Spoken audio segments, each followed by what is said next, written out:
আসসালামু আলাইকুম দর্শক, আপনারা সবাই কেমন আছেন? আশা করি সবাই ভালো আছেন। তো আজকের ভিডিওর টাইটেল এবং থাম্বনেল দেখে হয়তো বা বুঝেই গেছেন ভিডিওটা কোন টপিক নিয়ে তৈরি। তো আজকে আমরা জানবো মিটারের এই বাতিগুলোর কোন বাতির কী কাজ। তো শুরু করা যাক। তো প্রথমে ইঞ্জিন সুইচ দেওয়ার পরে সবাই খেয়াল করবেন, এখানে একটা হলুদ বাতি আসে।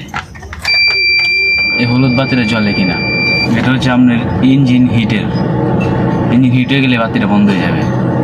বন্ধ হয়ে যাওয়ার পরে আপনারা স্টার্ট দেবেন, সেলফ মারবেন। তারপরে জানবো এটা কি। এটা আপনার গাড়ি চালানো অবস্থায় ওভারহিট হয়ে গেলে, তখন এই গাড়িটা এই বাতিটা রানিং আসবে, বাতিটা জ্বলে উঠবে, এই হিটের কাঁটাটা ফুল হয়ে যাবে, লালে চলে যাবে। তো এর সাবজেক্টটা গেল। তা এরপরে শিখবো আমরা এই বাতিটা হলো মোবিলের বাতি। আপনার ইঞ্জিনের মোবিল শর্ট থাকলে এই বাতিটা জ্বলে উঠবে। এটা হলো মোবিলের ইঞ্জিন অয়েল আর কি, শর্ট থাকলে অথবা লাইনের সমস্যা থাকলে এই বাতিটা জ্বলে উঠবে। তো এটা আপনার একটু সিরিয়াস নেবেন। তারপরে আসি এই বাতিটা আর এই বাতিটা, এই দুইটা বাতি হলো ব্যাটারির। আপনার গাড়ি যদি স্টার্ট দেওয়ার পরও অ্যাক্সিলারেটর পাড়া দিচ্ছেন,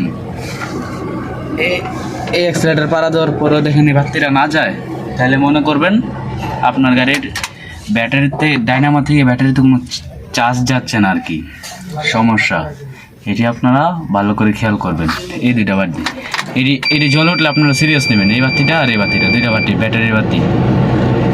তো ভালো থাকবেন সবাই। এই ছিল আমাদের আজকের ভিডিও।